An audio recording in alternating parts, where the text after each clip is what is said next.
And at any time, if you'd have a question, should you have a question, just type them into the question area and we'll address it. We'll send your questions to the speaker. So this is a replay. We are not going to be live. We're going to show a replay video. So with that, we're going to get started here in a minute.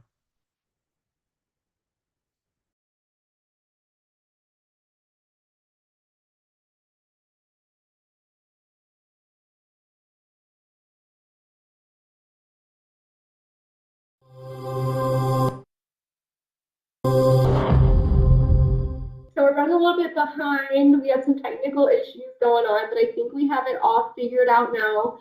So thank you to all of our attendees who are here.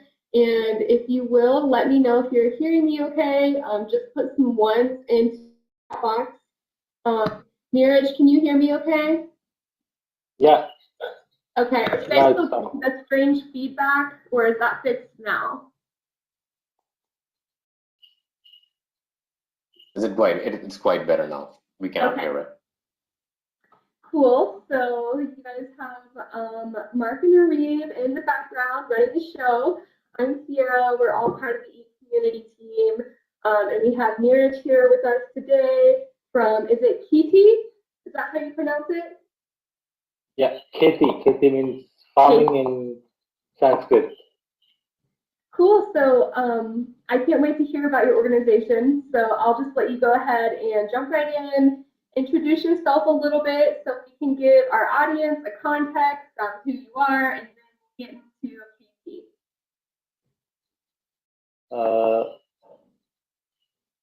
I'm a young farmer who is concerned about climate change, and we see that today's scenario is very critical. So we are responsible for our this generation and for future generation. So after going through a lot of research paper and see the possibilities what we can do on our own, because it's not only one person can take care of the thing. So on my own, I started the agroforestry project in Bihar, where we can deal with climate change as well as food insecurity. So being a farmer and from farmers community, from one of the most backward community from India. So I've started the KHETEE organization, and we are working on regenerative agroforestry. And the picture what you are seeing, that is developed by us on 2018.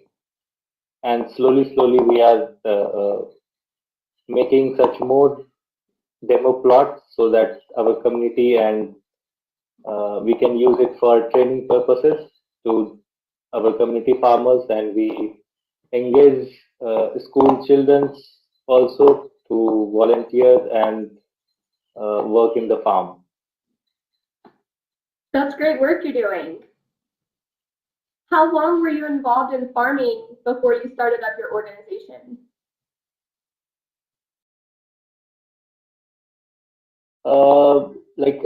Exactly, I was not mainly involved in farming before I started the organization. I used to volunteer though at different places. Like for my studies, now currently I am in North India, but for my study I went to southern part of India, and I stayed there for quite an years. So during my vacations, I didn't came back because it takes time in traveling. So I used to visit local friends, like in 2 days holiday. I used to go to my friend's place, and I saw that there are a lot of challenges in farming, but still the effort they are putting in terms of monetary and other kind of resources like water. So I found that in that regard, we have such resources. Like we have a fertile soil, but still we are not doing it in a way where which can get more benefit from farming and human resource. The main resource is human resource, where we have like lot of farmers who migrate to other states. Like farming is not the because they are like we are here in this place they are doing monoculture mainly with rice and wheat. So agroforestry could be the best intervention, I would say, where which can like the problems are interconnected. What this is, whatever I'm saying, it's all my understanding and my belief that problems are interconnected, and we can't just say that we are working on climate change. No, like still we have just developed 3 to 4 acre of farms, agroforestry farm. So it is not going to make any change for climate change. But this is the possible way if everyone, if they can adopt on their farm, then it can do a certain amount of good in terms of climate change. But for food insecurity and for uh, uh, diversity among the food and biodiversity. So all these problems can be taken care by agroforestry, and it can provide employment as well. So this is the basic understanding. So is this some photos from where you're at locally? Yeah. Describe the environment, like the weather. Is it dry and arid? Do you guys get a lot of rain? When is your farming time of year?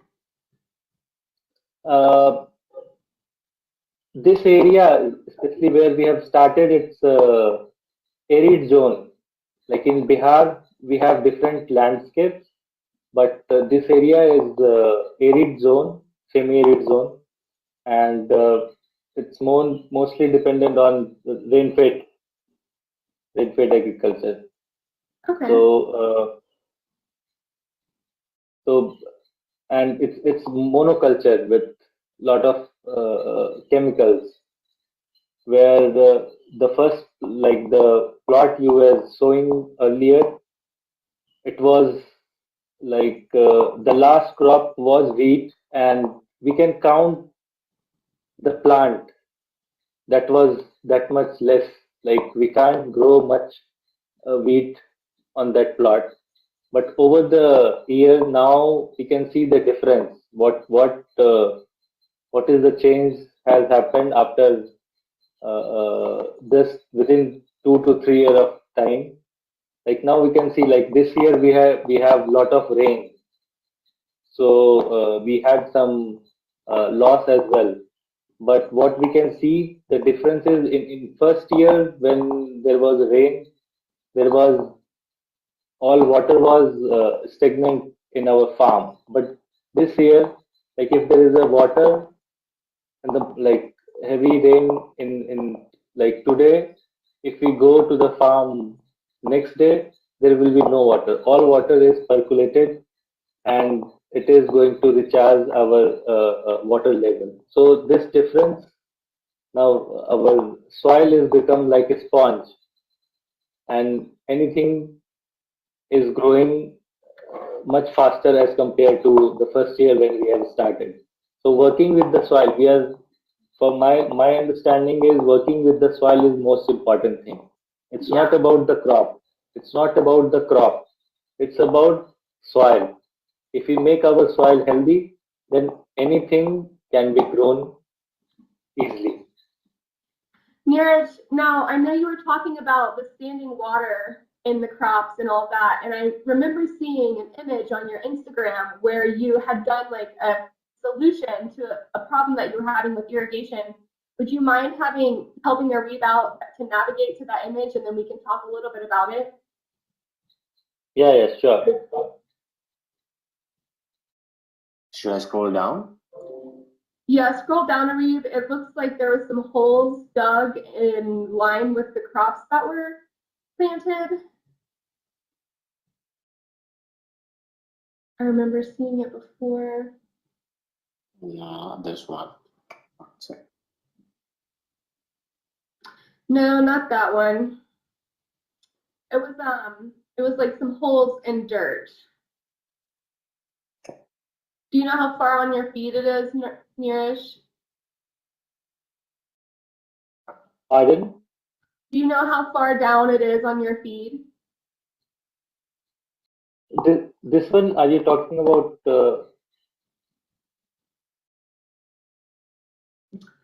The image of you that you posted about the irrigation. The irrigation system, what we are using? Yes. It's called rain hose. Rain hose. The pipe what we are using is rain hose pipe, where For later, Arib. Okay. so like it's connected from the motor and irrigation pump, and there is a pipe with a lot of holes, so it can mimic the nature. Whatever we are using. So it mimics nature. So generally in drip irrigation, what we have seen that it goes through the roots, around the roots, and drop by drop it provides water. But through rain hose, it is sprinkled like this. So it's not only root. Plant doesn't require water only in roots. It requires, like, when there is a rain is when there is a rain, naturally it comes from top to the bottom. So in but when we are copying, we can't totally copy the nature, so we can mimic somehow. So it sprinkles like this, so it fall like there is a you can see that in agroforestry what we are doing is we are making trench and bed system. So in each alternate bed, we put the drain hose pipe, and it covers up till 3 feet, so that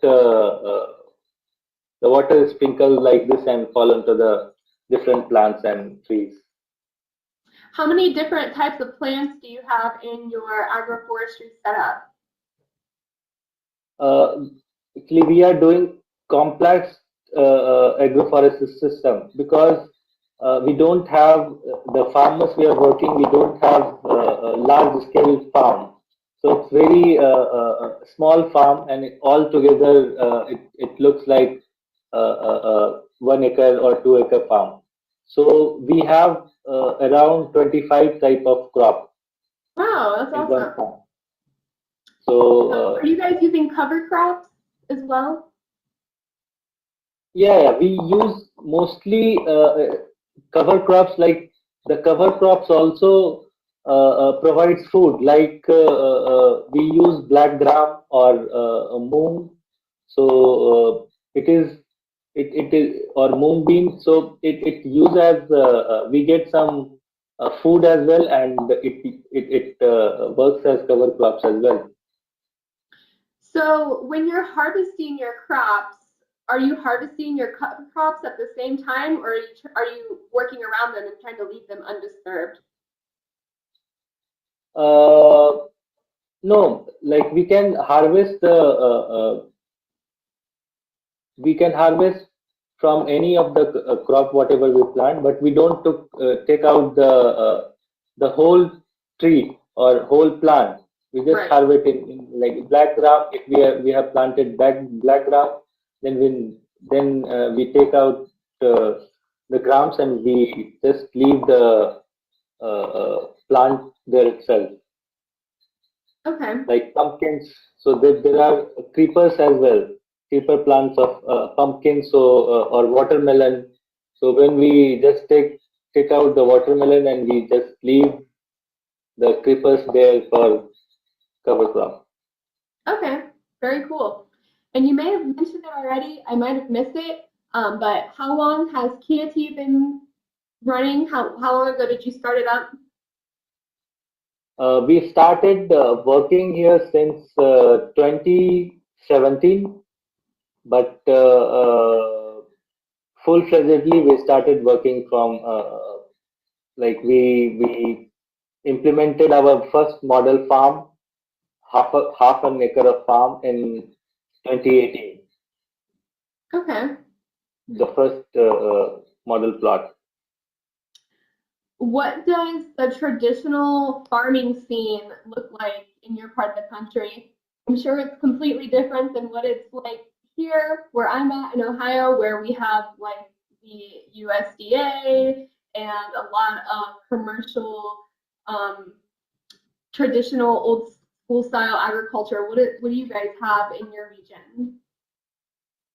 Yeah, here in our region, it's I had mentioned earlier, we are just growing rice and wheat. That is the most like general crop, like all over the place. We are growing rice and wheat. Okay. And That's then it. what is the difference in what you're doing versus what the commercial farmers are doing? Are there a lot of people doing agroforestry where you're at, or are you kind of breaking ground doing that? I'm just breaking ground. Like That's awesome. That's great. it's just first agroforestry in Bihar, like this kind of agroforestry model. Well, that's a So huge accomplishment. So that's great. yeah, thank you. So you can see, like earlier, we had in 2018 it was like this, and then in 2020 we first made you can see that left hand side, uh, that is 2080 implementation, and we had in 2020 we had implemented nearby farms, which is just you can see bed and trench. We have not planted all the trees and plants, but Yeah, it's that's a pretty big transformation in just 2 years of time. How did you yeah, acquire that land? it's a community land only. Like we are working, like first model farm we had developed, and we talked to the farmers, and we trained some farmers. So they wanted to, unless the farmer will practice, like then only they like if any organizer, if any outsider, we just first like if anyone just talk about in general way, like when people come and they talk about something, then it's only talk.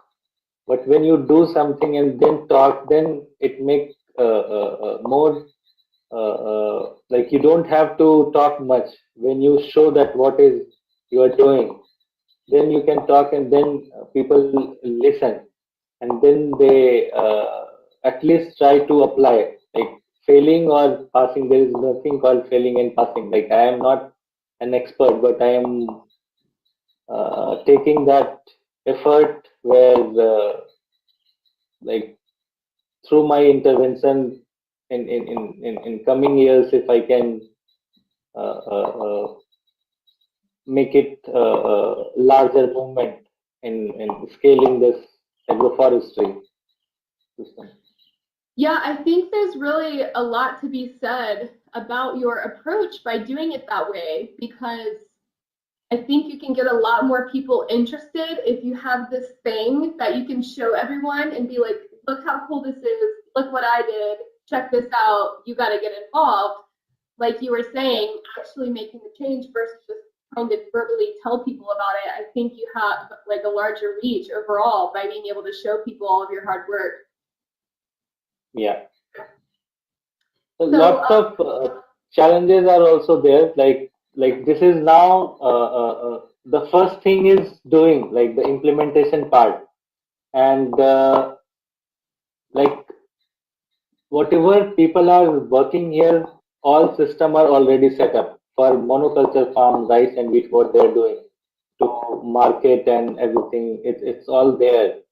But for this, now we are in implementation phase. Like if we are learning how to implement this agroforestry and what to plant, what not to plant, what is working and what is not working, what combination is working here, and now how to sell those products in market. Currently we are consuming within community, we are selling in community itself, and for the just as a sample, we when we talk to the farmers, like how our products taste, what is the difference, like when we don't give any after a long time, like they are using chemical, and after a long time when we grow potatoes, and they prepared that potato from this farm, uh, they were saying that this kind of taste they had used to it when they were kids. So now the change of taste, so it differs. Like when there's organic and there's chemical, and still here it's a diverse crop. So it gives a different taste as compared to organic also. Like in organic also there is a monoculture. So it's totally diverse. It's totally diverse. So, like if you eat papaya, so we have turmeric. So our papaya tastes like a bit of turmeric as well. So that is more nutritious fruit we have. That's really interesting. I'd heard about the nutrient value in the food, making it taste different, but I hadn't been aware of things such as you were talking about the chemical additives and stuff like that having an effect on the taste as well. So that's pretty interesting.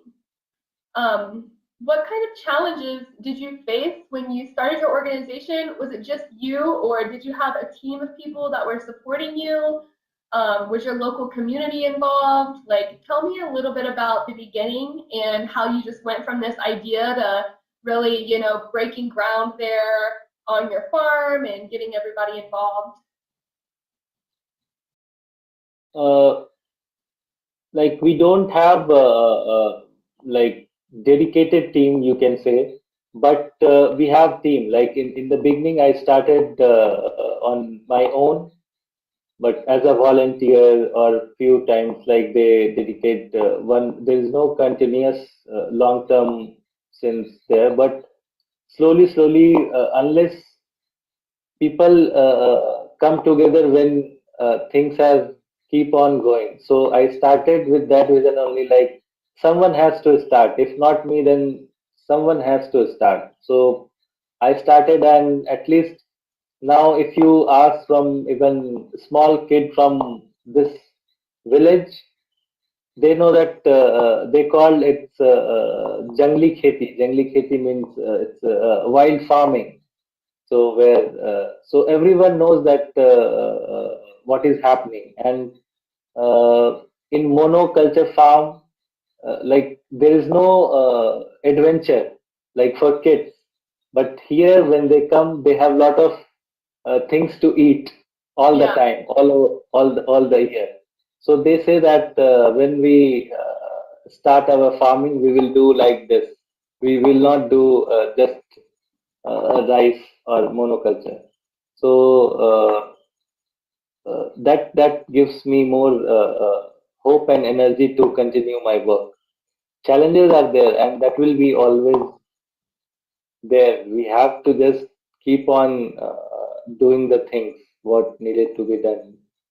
So Yeah. So, are you doing this full time? Do you spend most of your time dedicated to this, or do you have like a day job that you do during the day and then you spend your free time doing this? no, right now I'm doing it like since 2017. I am doing it full time. That's great. So, what does your average day look like? So, are you hanging out on the farm? Are you running the stuff behind the scenes? Uh, like it start my day start uh, uh, in the morning. Like I'm not, like you can say that I am not running an organization, but I'm like most of the time I work as a farmer itself. Like so, my Okay. day start in the morning, 3 a.m. or 4 a.m. just to have a walk to the village and in farm and work in the farm and then work with the volunteers when they see that like when I am farm I'm doing something in farm there, then there is always someone else who come to the farm and look what is happening in the farm. So they volunteer and they so slowly like have to develop a culture uh, in, in agriculture. So so so this is how like in the morning I work in the farm and then when there's a like direct sun till 8 8 a.m. 8 9 a.m. I work and then I come back and then I do the desk job like writing proposals, meetings, uh, uploading on Insta, doing some stuff for the thing, and then those interested youngsters uh, like talk to them and train them, arrange meetings with the farmers and meeting with the stakeholders like uh, government officers and I used to go to schools so that few of the local schools they have came, they were really interested, so they visited our farm. So I just keep on searching the opportunity or whatever just click to my mind. I just I want to do that. Like I don't think too much because thinking is always stopping us to do something. So like what if I fail? We'll fail. We will do something else. So I Yeah. just keep on doing something. So this You know, is you just get another restart, right? yeah. Tell us about what's on the screen right now. Did you do a project with Renature? Actually, like when I started, I was looking to collaborate with all organizations who are working in the same field. So since then, like I told you, like most of the time, uh, I have written to all and everyone like who are doing agroforestry in world and they have their existence on internet. So I just keep on writing to all organizations, and we have collaborated with Renature. So like we are about to do projects with like a direct project with Renature, but due to Corona and the COVID, it get postponed. We like we were experimenting on cotton agroforestry, but it gets postponed due to Corona. So in coming years, uh, we might do some projects. How else has COVID impacted your agroforestry farm? Yeah, that's interesting. Like when everything's closed down, our farm was working. Like Yeah, there's I've no. heard that from a lot of our guest speakers where COVID actually ended up having a positive impact on them. And that's great that something positive can come out of something so gray. So when I was affected by COVID, I was in my farm, like quarantine in my farm. I was in farm and I was eating healthy food. Like I was going and making healthy food on my own in my farm. Do you guys sell all of your products to the community? Yeah, yeah. We are selling our products to the community. We don't have much to sell to the market right now because like we 10 farmers have implemented on their own small plot of land. So each one of us they are consuming on their own. So we don't have much, and even if they are selling to, so they are selling within community itself. We have not reached to the market yet. Are these 10 farmers working together with you, or are they just farmers in your community that got inspired by what you were doing and they wanted to give it a try? No, they started working with us, and now they are doing on their own. So the Great. first year, like they need people need hands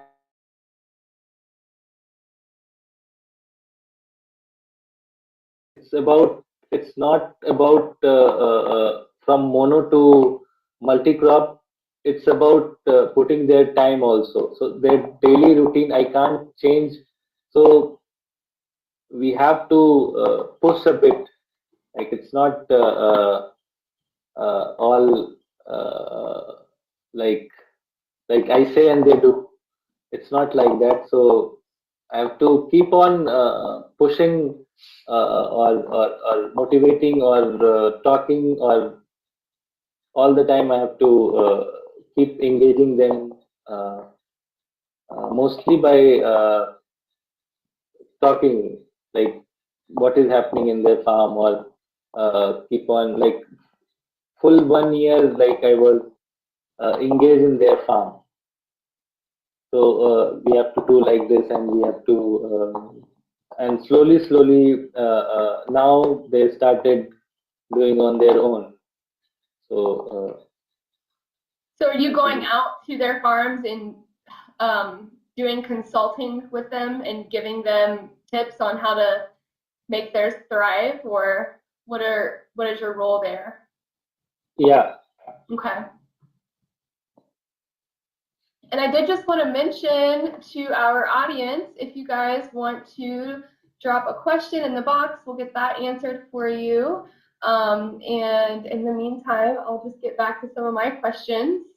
So what was one of the most important things that you learned when starting off this organization, and how has your vision changed for the organization since the beginning up until now? uh, my vision is still same, but strategy you can say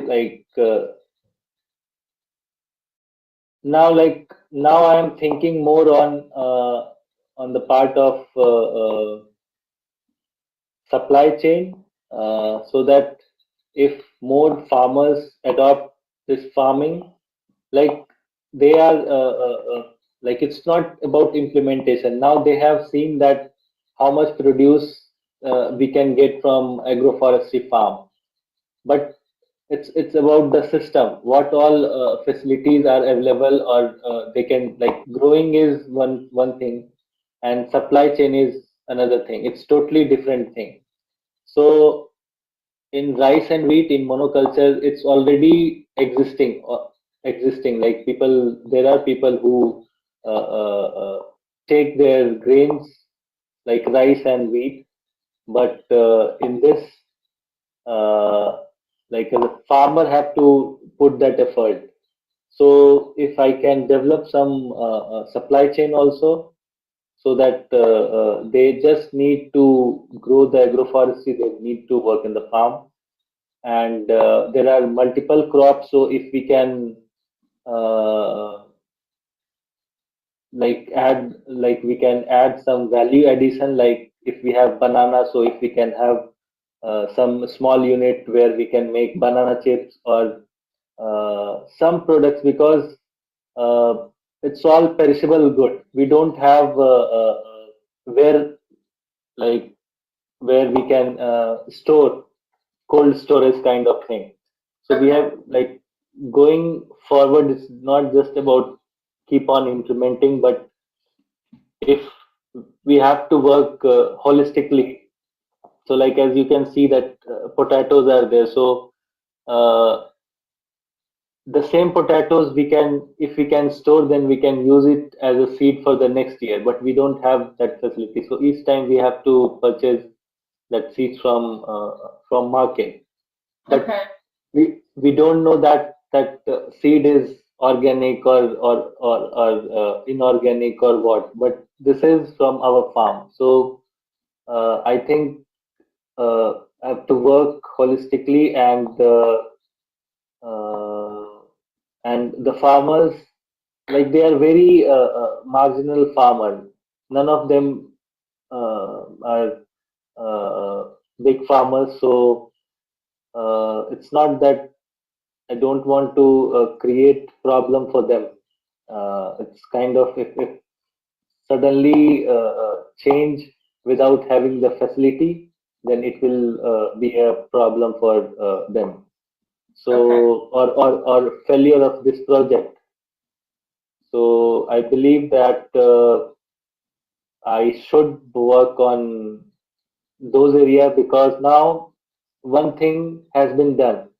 Like this is agroforestry and it has the potential to uh, produce multiple crops, and but now how to supply chain, how to make add value addition, like we have turmeric. So if we can have some we can make turmeric powder here itself, then we are adding or there are anything, like we have potato, so if we can make potato chips and we can sell, so Okay.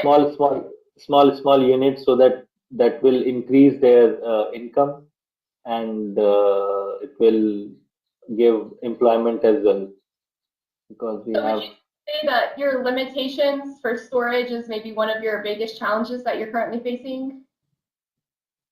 No, right now is there, yeah, storage is there, but if we scale the same thing, if we scale, then if there is no such facility, then how how more farmer will get involved, like in Okay. this much we are consuming on our own, or but if we scale, then without having facility, then we will in problem. So Okay. we have to work on those lines. Okay.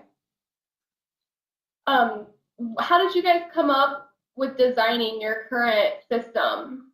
Did you take into account the different interactions between plants? I mean, I know soil is a huge thing, but I'm no expert. So how did you guys start from scratch and then end up where you are now with your design? Yeah, as I mentioned that I used to volunteer in different when I was studying. Mm-hmm. So I used to volunteers and visit different farms in South India. So during those visits, I came to know, like I pick different techniques from different farms. So whatever, like it's not one single thing. So all together I implemented here. Something I took from another farm, something like about companion planting, about how to make our own bio enzymes, or how to make our own organic manure. So all these things we learned, and like I learned from visiting different farms, and I after volunteering and practicing, I came here and I started implementing. I just So think that it's whatever, so cool that you just picked it up as you go and went for it. That's awesome. Did I read, what was your background before? Did I read that you were in law before this? yeah, I studied law. That's interesting. That's a pretty big switch. That's actually what I was going to go into before I decided to take the science route. When I first started into college, that's what my major was. I was going to go be an attorney because that's what I had worked for. I'd worked in a law firm for 11 years before I got heavily involved in the sciences. But here we are, both of us. Yeah, it's like what I studied in law. Like all everything is there, but we had a paper on environmental law where I read about environment and all those things. But and then policy, and then we see the policy, what is there in policy. So uh, like that is long process. Like after knowing that policy it's not that it's full of academia and takes time. So how policy changes if there is a case study. So if there is no case study, then there is no change in policy. Yeah. So and policy, like, do you think that like policy level change is doesn't start from ground? So I am like most inclined towards working in ground, and what there are so many people. I believe like there are so many people already working on policy level. So Mm-hmm. there are people required in ground. Yeah. So that's like we can count the amount of people they are working, but lot of talk is going there. Like since childhood, when I was in fifth or sixth standard, from that time, global warming. I'm hearing about global warming, but I've not seen any action towards that. Now it's I can see the difference. So yeah, so that's why this action, like you have you don't have to convince anyone else. You have to convince yourself first, and then we can convince anyone else. So that's made me to work in ground. Unless there is someone in ground working for this, I don't think there will any change. Are you collecting data and recording results along the way as you do all of this? Uh, yeah, in whatever possible way, I do that, but not scientific, because uh, but we are trying to collaborate with such institution who can do for us, because we don't have like it takes time. Like it's a full time job who has to do that research and then find out. But doing Gotcha. everything all alone is a bit difficult. So we are looking for to collaborate with such organization who can come here and do that research, and I can learn from them and they can learn from us, and they can conduct their research. If that can be done, then obviously that will be really great for policy level, making changes in policy, and collecting those data will be really good. Definitely. Are you getting any funding for anybody to help you with this stuff, or are you just funding it yourself right now? We apply for like different opportunity. I search like wherever we can apply for different prizes, grants, proposals. So I keep on sending them, and like in few of them we got selected, few of them we got finalists, few of them. So like that we are managing. Okay. And then kind of just going back to touch on what you were saying about the policies that are in play, because it sounds like you're pretty knowledgeable about those, and I am not, definitely not in your region. What are your thoughts and opinions on some of the policies that surround agriculture where you're at? No, I'm saying that policy is there, but to make that policy work in the ground, and how it is, how it should be done in the ground. So for that case, like there is no nothing to, there is agroforestry policy, suppose, but Oh, okay. So no they're just one, not being implemented. yeah, not being implemented, Got it. and so.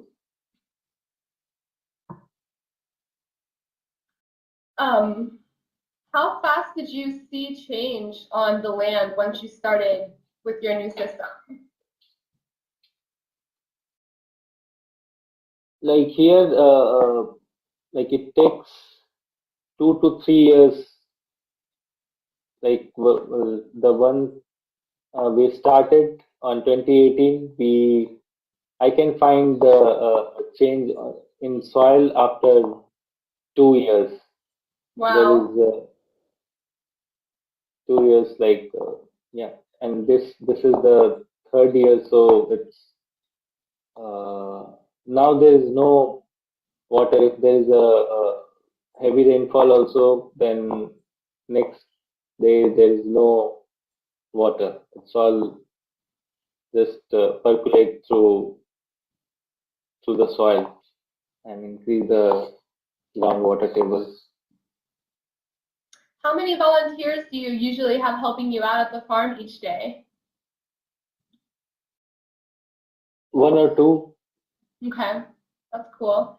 Where do you think that you will take this organization, let's say 5 years from now? What are your goals and where do you see everything going in the future? Like it's a not a small project, and it's not a project. Like if we just tell about project, so it's not. I say that like agroforestry itself takes, like the full mature agroforestry takes uh, uh, uh, uh, 3 to 4 years of time. If we just accept the timber, if you exclude the timber, then it will reach the maturity level 15 to 20 years. So I am excluding the timbers because we have integrated timber as well. So if we just take the fruit trees, then 3 to 5 years for one farm. And as I have mentioned that if we will not develop uh, the holistic approach to support this project, like supply chain and then value addition, and more, like I have learned agroforestry by practice. So if all, like working with existing farmers and those who have worked for a longer period of time, and working with the young generation, these are two different things. So I am working with, like what I am doing is experimenting on farm, experimenting with people.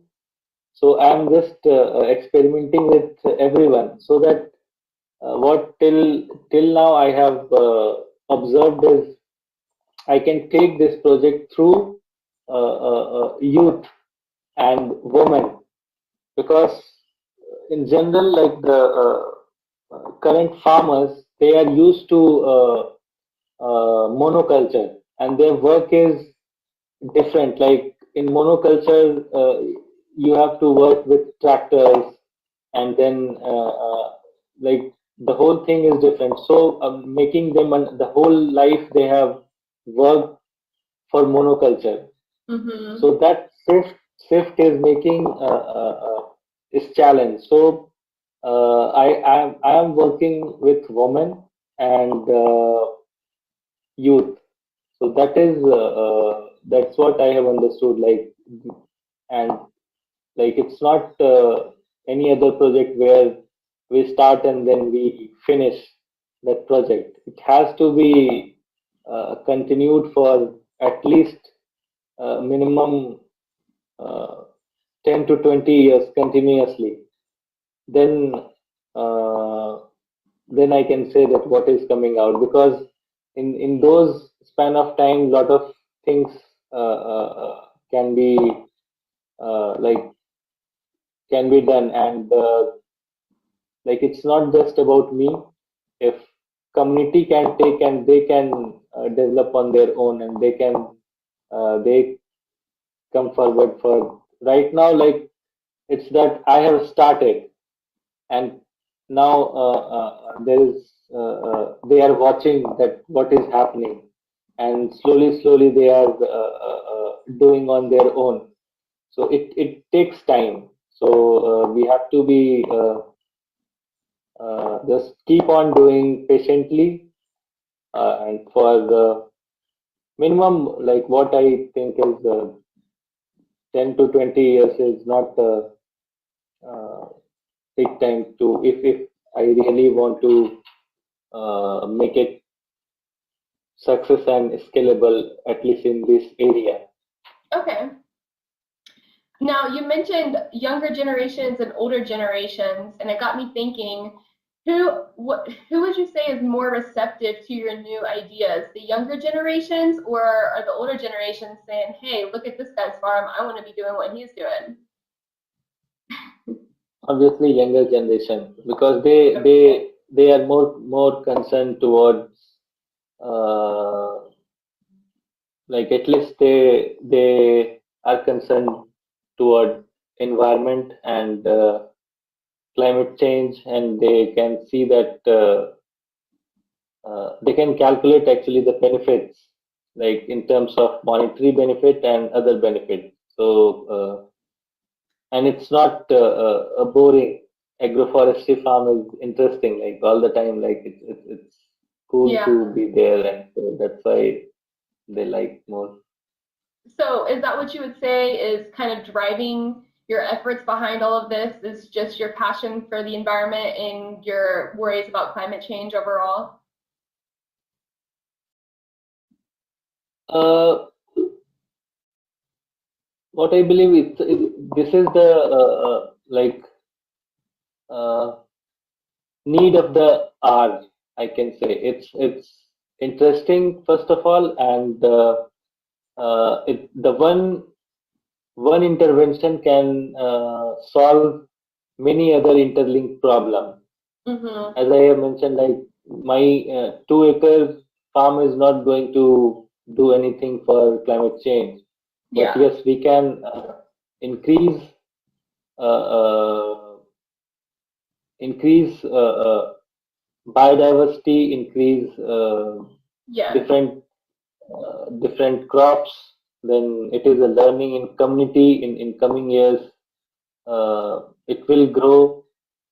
Then we have one model is already there, so it takes time, and slowly it will grow. Well, Neeraj, I really want to thank you for coming on with us today, especially because I know it's in the middle of the night and you're getting up in like 3 hours to head to the farm. Um, so really thank you for being here with us. And I just want to reiterate the audience, we have about 5 minutes left if you want to put any questions in for our guest speaker before we wrap up. Mark and Arif, do you guys have any questions or comments? I think I have comments and questions. First of all, because he's from my area and what I just witnessed, Neeraj Bhaiya, it's like it's commendable, man. It's really commendable and it's very respectable way of doing things. What you have started, it's just astonishing for me, like from where you have started and what you're trying to achieve here. 20 years, 30 years, you have like being a gardener, I will say that you have put the seeds in, and no one knows that how much this thing will grow. And what you're trying to do is for the young generation or for the people, like it's really commendable. What I was going through and looking at, like there are a lot of women empowerment things going on. You're trying to make more women work. I know in our part of area, women are not given that due respect or the opportunity, but I think you're trying to do that the way you're trying to do, like give it to the make women work and just make them understand what this thing is and which is more beneficial for them. My question basically was that are you a witness of something like people are going for mono farming basically and doing one thing with your area, and if you compare it with the same area with who are doing the same crop, do you think it's more profitable and doing what you are doing with your farm and what say the neighboring farm with the same area and what they are producing? So you are producing something which is more profitable and more diverse. I know that, but more profitable or not? Yeah, as I have mentioned earlier, like it's obviously more profitable. But if there is no market, if you can't sell your product, then it's not profitable. The only thing, like if see for rice and wheat, what other farmers are doing, it's the system is already there. Like there is a tax who purchase, like one person come and they collect the harvest like Yes. rice from all the farmers don't have to think like where to sell, but in this farm if they grow then they have to think that where to sell. So that's what I'm saying, like I have to develop everything, or I have to collaborate with a farmer producer organization, or because we don't have as of now we don't have such That farmer system set. producer organization. So if it is already there, then it's like nothing can be compared to agroforestry, or what is planted in our farm. So it's just that we have to develop the system. Yeah, it takes the India and Pakistan, I'm pretty sure it takes a lot of time to develop a system or embracing something. Embracing this new culture and this new technique or understanding even on the higher level, it's a big thing. And I hope and pray that that thing happens. And if you scale it up, like if you are doing it and more people start doing it, there is a voice then. There is a voice and then voice raised and policies are implemented that way. So it's just great. And second thing, like what when you produce from this thing, you put it like give it in your own community. So they can they go out and sell it or they just consume it themselves, like buy it and consume. No, they buy and consume. Buy it. Okay. So it's not that like if we can develop, like if we can supply to one village, like system can be, I am not talking about big system I have to create. Mhm. If I can supply to, like if we have implemented in 1 acre of land, so that's why we can consume within one village. If we have developed on 10 acre of land, then we can cover 2 3 village. So in that 2 3 village, how to, like it requires people. It require people. So it required more helping hands to develop such. It's just that it is working. like I have to show that it is doable and it is working and it is profitable. So the first, I think I think like the first step is to implementation part and learning that what is like I have done a lot of experiment here. So in each farm when we develop, so there's bit different from the first farm. So and so it's farming is experimentation, and we learn in that process, and then how to like if I can make a system where I can cover one, two, three, four, five villages, then I don't have to think about like much bigger. If I can cover like only 4 to 5 villages, that is enough for my lifetime. That's what I that is a No, big I thing wish for it me. goes beyond that and not just 5 or 10 minutes. It should go more than that. And you have planted the seed, and let's hope and pray that it goes beyond that. I think that's it from my No, side. no, that is true, and that's what I believe. But we have to like we don't have to forget the reality, like what is the Yes. like it's our behavioral change. It's not about agroforestry. Uh, like I don't think there is a problem in agroforestry, right? If we will plant, it will grow. It's just it will grow, or some plant die. We can replant, we can resow. But the main challenge is uh, like with people working with different people. Like if you can't just like we can just show them that this can be doable. This is doable, and it has potential to tackle, because they are their background uh, is not risk-taking background. They are poor farmers. Yes. So if we can set like like I am talking about climate change, I am talking about environment, I can have my own passion, but their farmers, they have to feed their family, so risk taking thing they can't do. So Yeah. if I can just set uh, uh, I can do the case study for them, that look, implementation, now there is a supply chain, now I'm Mhm. earning with this. So the whole chain I have to work on whole chain. Then Very uh, commendable. it Very can, commendable. yeah, Setting such a great example for the community too. Exactly. yeah. Well, we are at the top of the hour, so I'll just let you say any closing thoughts that you might have for us. And like I said, I really appreciate you being on with us today. It's been awesome, and I can't wait to follow up and see, where you are in 6 months or a year from now with your organization. Yeah, you all are those who wants to visit our farm. You all are welcome, and if you want to implement in your community, then you can connect with us.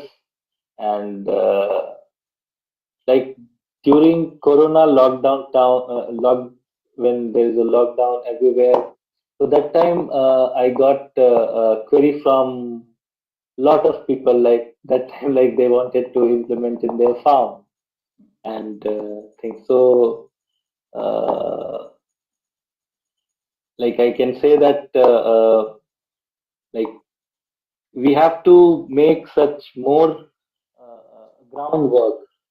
Like all other works are happening, but there are less people on ground. So I request all of the viewers to come and work with Be a soil. doer. It's really interesting, and then only we can set some goals to all other people. Awesome. Awesome. Okay, well, thank you so much again, and you get a good night's rest. Take care, man. Bye. Thank you. Thank